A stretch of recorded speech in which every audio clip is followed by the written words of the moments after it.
Well, tonight we're continuing in our before and after series. But before we get started, I wanted to encourage you guys to kind of shift your perspective as we approach this story tonight. I think for many of you guys in this room, not all of you, but I think there's a good number of you, you grew up going to church, you've heard a lot of these stories like a million times, you know them like the back of your hand. You could be the one up here teaching them. And so I just wanted to encourage you for tonight, and kind of even just in general as you approach stories in the Bible that you've heard a number of times, to listen tonight like you've never heard it before. And in doing so, think about the fact that the people in these stories had never heard it before. They didn't know what the end would look like for them. And I think sometimes it's easy for us to forget that. I forget that sometimes, that they don't get to see the redemption or the forgiveness or the reconciliation. They don't know that that's going to happen. They don't know what that looks like. And then we start to think, well, it's easy for her to say that because she gets the happy ending, or it's easy for him to say that because everything works out.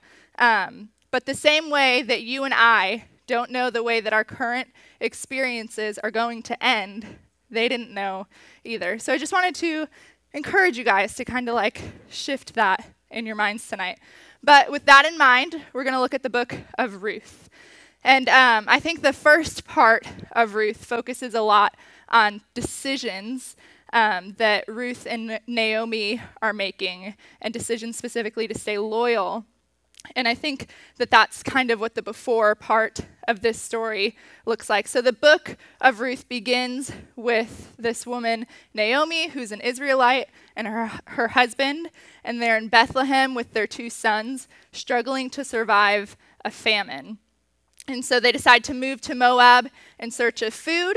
And what some of you may know, some of you may not, is that Moab and Israel are ancient enemies. And this is mentioned a few times throughout the Bible. In fact, Isaiah 25:10 says it pretty harsh when it says, Moab will be crushed. It will be like straw trampled down and left to rot. So this has been an ongoing conflict between the Israelites and the Moabites, and it's pretty intense. So anyway, they decide to move to Moab, Naomi and her family. And while they're there, Naomi's husband ends up dying. And both of her sons marry two Moabite women named Ruth and Orpah. And then later on, both of Naomi's sons die as well. So now Naomi kind of has nothing. She's left her homeland. Her husband has died. Both of her sons have died.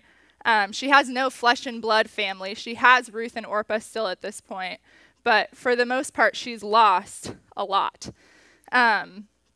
And so she no longer has much reason to stay in Moab anymore.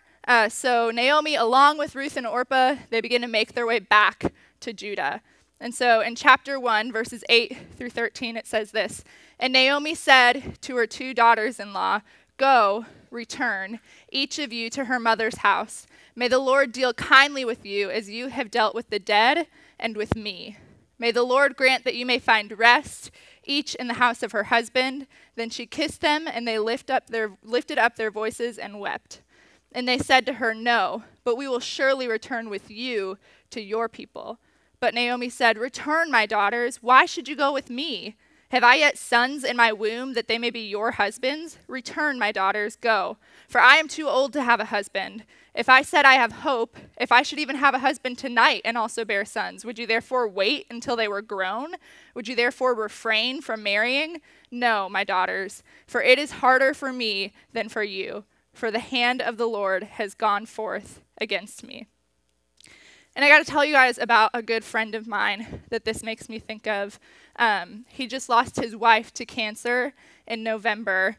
And when I think of him, I think that I can relate a lot to what I'm guessing that Naomi's feeling right here. Because when I think of him, there's this desperate prayer within me that this wouldn't be the end of his story.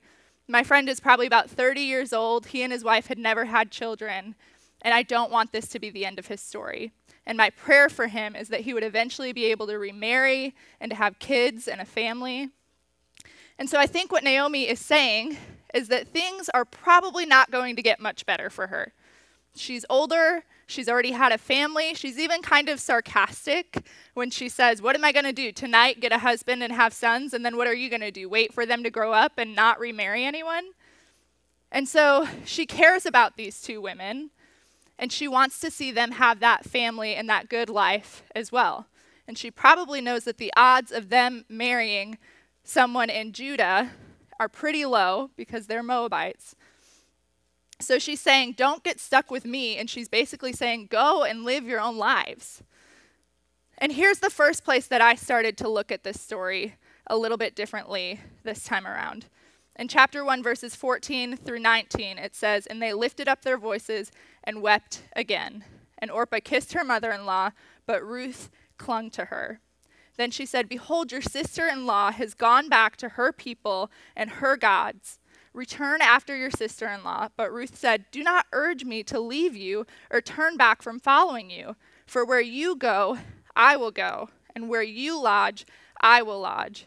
Your people will be my people, and your God, my God. Where you die, I will die, and there I will be buried. Thus may the Lord do to me, and worse, if anything but death parts you and me. And when she saw that she was determined to go with her, she said no more to her. So they both went until they came to Bethlehem. So Naomi's saying, go, live a better life without me. And Orpah's kind of like, okay. And Ruth says, no, I'm not going to do it. I'm not leaving you. And I think growing up, I always heard that Ruth shows this incredible display of loyalty to Naomi, and that's true, and I think that's really beautiful. But to add on to that, I think that loyalty took immense courage. Because I have to imagine that if I'm Ruth in this situation, that I feel really scared, because I don't know what's going to happen next. And I don't know about you, but there are times in my life where I find myself in the middle of something, and I think, I don't know what's going to happen here. And I'm scared. And I'm scared because I don't know where this is going. And so I think that's a lot of how Ruth is feeling in this moment. The definition of courage, I think, is really interesting. I'm going to read it to you. It's the quality of mind or spirit that enables a person to face difficulty, danger, pain, etc., without fear. And I'm not one to argue with Merriam-Webster, but I actually don't really agree with that definition, because I don't know anyone who does something that's brave or something that's hard and goes, yeah, I was never afraid. I just did it. I knew it would be terribly difficult, but I just did it. In fact, what I actually hear brave people say more often is, I was really scared, but fill in the blank. Right? It's not that brave people stop hearing these whispers of fear. It's that they stop listening to them. And that's different, right? We just don't listen to the whispers of fear anymore. And so it's like when you want to try out for the team and you're hearing, I'm not good enough, I haven't practiced enough, there's 100 people that'll make the team before me, or who should make the team before me. But you go, shh, I'm not listening to that anymore. I'm going to try this. And so remember, Ruth doesn't know her ending. And so if I'm Ruth here, I'm thinking, okay, so my husband just died, and that's hard, and that hurts, and I'm sad. And also, his mom needs me, and I want to be there for her. But what does that mean for me? That means that I have to go to a place where their people hate my people, and I'm scared, and I don't know what's going to happen to me. And so Ruth and Naomi are in a pretty weird spot, right? So they go to Judah, and now in chapter 2, Ruth shows bravery again. In chapter 2, Ruth decides to go to the fields and start gathering grain. Again, she's in foreign land, a land that she's not really welcomed in. And so she's gathering grain, and it says that Boaz, the owner of this field, asked his workers about who she was, and this is what they said in verse 7. And she said, please let me glean and gather after the reapers among the sheaves. Thus she came and has remained from the morning until now. She's been sitting in the house for a little while. Then Boaz said to Ruth, listen carefully, my daughter. Do not go to glean in another field. Furthermore, do not go on from this one, but stay here with my maids. Let your eyes be on the field which they reap, and go after them. Indeed, I have commanded the servants not to touch you. When you are thirsty, go to the water jars and drink from what the servants draw." Then she fell on her face, bowing to the ground, and said to him, "Why have I found favor in your sight, that you should take notice of me, since I am a foreigner?" Boaz replied to her, "All that you have done for your mother-in-law after the death of your husband has been fully reported to me, and how you left your father and your mother in the land of your birth, and came to a people that you did not previously know. May the Lord reward your work, and your wages be full from the Lord, the God of Israel, under whose wings you have come to seek refuge." And so now we can see that even Boaz is kind of pointing out Ruth's courage, right? Like, he doesn't say the word courage necessarily, but he mentions all the things that would make this a really scary decision for Ruth. He mentions the death of her husband. He mentions leaving her father, her mother, her homeland. He mentions that she came to a people that she did not know. And those things are scary, and those things take courage. And so again, can you imagine how Ruth must be feeling in this moment? She literally calls herself a foreigner to Boaz. So she's basically saying, I don't belong here. I know that. But then she still asks to stay anyway. Can you imagine the courage that took to ask him that? And so if we can continue to read, we read that Boaz invited her to eat with him at mealtime, and that she ate until she was satisfied and there was still some left, which I just love that. And Boaz then empowers her to continue gleaning through the evening, and when she went home, it says that she shows Naomi all that she had, and also that she took out what was left over after she was satisfied. So we see here that Boaz is taking really good care of Ruth. Not only was she able to glean for herself, which he could have said no, but he let her eat with him and bring home leftovers to Naomi, basically, of his own food. And then in verse 20, we find out through Naomi that Boaz is a close relative of Naomi's. And this is important because there was a cultural practice in Israel where if a man died and left behind a wife or land or children, it was the responsibility of the closest relative, called the kinsman redeemer, to marry the widow, take up the land, and protect the family. And so Naomi encourages Ruth to approach Boaz about this. And again, I have to imagine that this is an incredible act of courage. Because I'm guessing that Ruth at this point is still grieving the loss of her husband. And then Ruth is a Moabite woman, and she's about to approach Boaz, an Israelite, about redeeming her. And so Ruth tells all of this to Boaz, and he says that there's a relative closer to them than he is, and so he would actually be the next in line. And so he goes to talk to that relative, and here's what happens in chapter 4. It says, "Then he said to the closest relative, 'Naomi, who has come back from the land of Moab, has to sell the piece of land which belonged to our brother Elimelech. So I thought to inform you, saying, buy it before those who are sitting here and before the elders of my people. If you will redeem it, redeem it. But if not, tell me that I may know, for there is no one but you to redeem it, and I am after you.' And he said, 'I will redeem it.' Then Boaz said, 'On the day you buy the field from the hand of Naomi, you must also acquire Ruth the Moabitess, the widow of the deceased, in order to raise up the name of the deceased on his inheritance.' The closest relative said, 'I can't redeem it for myself because I would jeopardize my own inheritance. Redeem it for yourself. You may have my right of redemption, for I cannot redeem it.' And so this man is totally willing to redeem this family until he finds out that Ruth is a Moabite.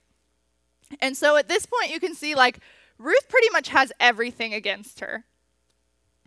But time and time again, she chooses courage. She chose to stay with Naomi. She chose to glean from foreign fields. She chose to ask an Israelite to redeem her family. These are courageous decisions.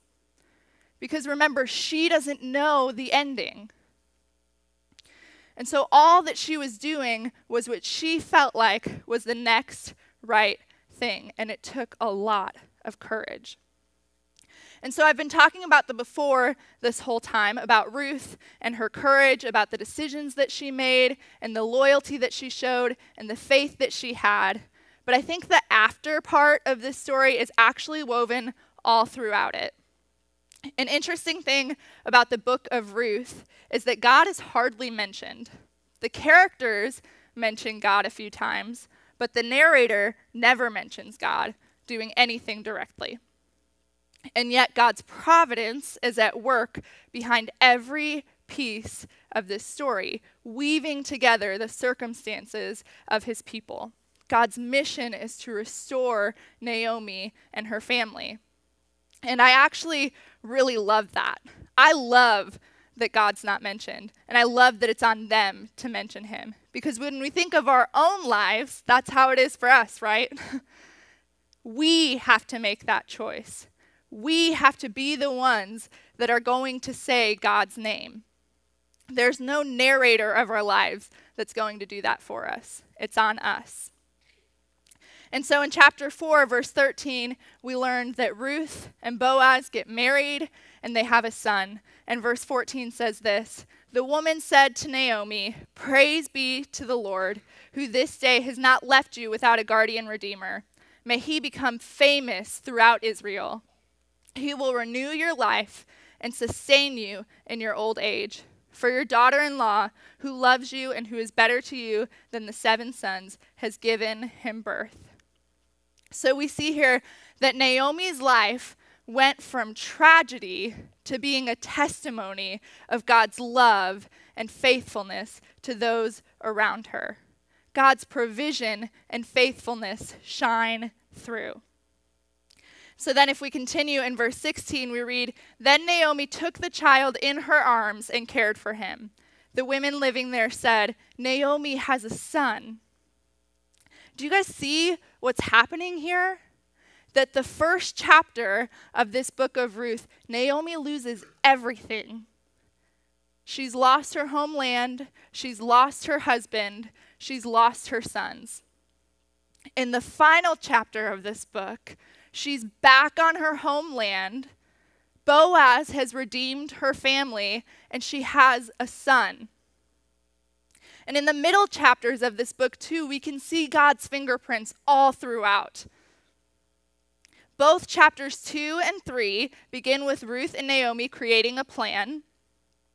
Both chapters have an encounter between Ruth and Boaz in the middle of them, where Boaz takes excellent care of Ruth. And both chapters end with Naomi and Ruth being blessed and rejoicing. Do you see that? God's fingerprints were all over this story the entire time because of Ruth and Naomi's faithfulness, courage, and steadfastness. And if it stopped right here on verse 16, that would be enough, right? God redeemed. That's enough. But it doesn't stop here. God continues. If we finish reading verse 17, it says, "The women living there said, 'Naomi has a son,' and they named him Obed. He was the father of Jesse, the father of David." The rest of chapter 4 ends with the rest of David's genealogy, which Ruth is now a part of. And then if we skip over to Matthew 1 real quick, Matthew 1:5 says, "Boaz, the father of Obed, whose mother was Ruth." Obed, the father of Jesse, and Jesse, the father of King David. Matthew 1 continues with several other names in this lineage. And then in verse 16, it says, "And Jacob, the father of Joseph, the husband of Mary, and Mary was the mother of Jesus, who is called Messiah." This is Jesus' lineage.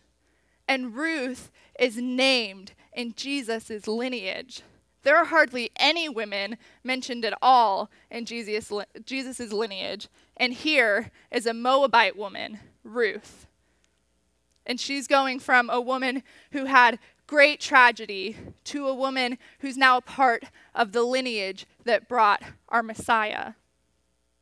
Can you believe God's faithfulness? that out of great loss and great tragedy, he provided and he redeemed and he blessed and he created a legacy.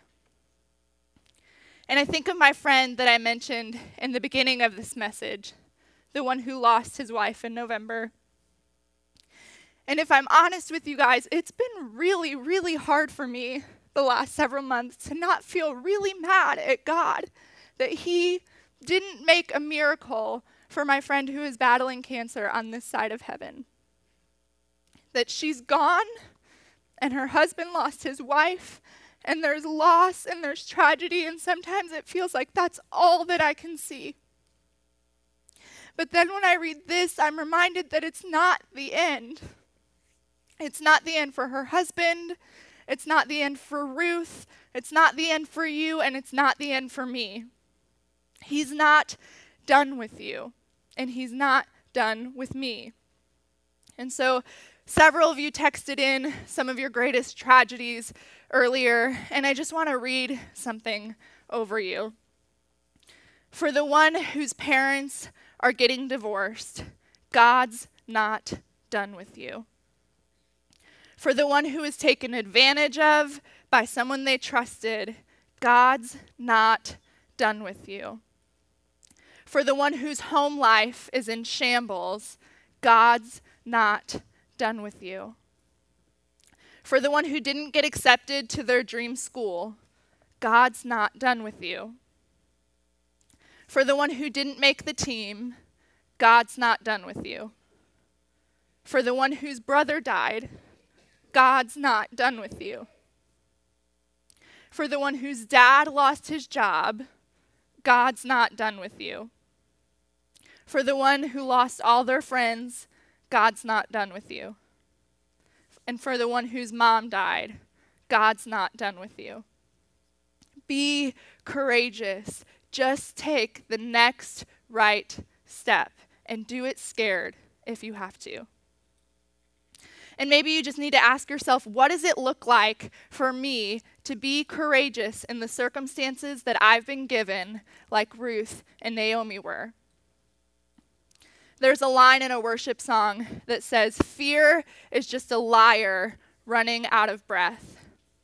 And I love that because that's the truth. Fear is lying to you. Fear is always lying to you. Fear says you will not be okay. Courage says, I'm going to try this. So if you're in tragedy, I want you to know that you will come out on the other side. And I can't promise what that looks like. I can't tell you what it looks like for you. I don't know what it looks like for me. I just know that you'll survive it, and God's not done with you. He's going to use this, even this. It's how Ruth went from being a Moabite woman in tragedy to being named in Jesus' lineage. So may we be faithful, may we be courageous, and may we remember that God does know the end of our story, and he's not done with us yet. He has big things for each and every one of you. Let's pray. God, I just thank you so much for each student in this room and for their decision to be here tonight, to show up. Sometimes that's the most important step that we take, and so I'm thankful that they did take that step. I'm thankful for the situations that you've given to each and every one of us and the way that you're using them to shape and mold and form us, even when they're hard, even when we don't know what the ending looks like. And I'm thankful for Jesus because he did know what the end looked like, and he did it anyway. And so I pray that you would just give us the courage to take the next right step, and that we would depend on you for every decision that we make. And we just love you, God, and we're so thankful for the way that you love us. And it's in Jesus' name we pray. Amen.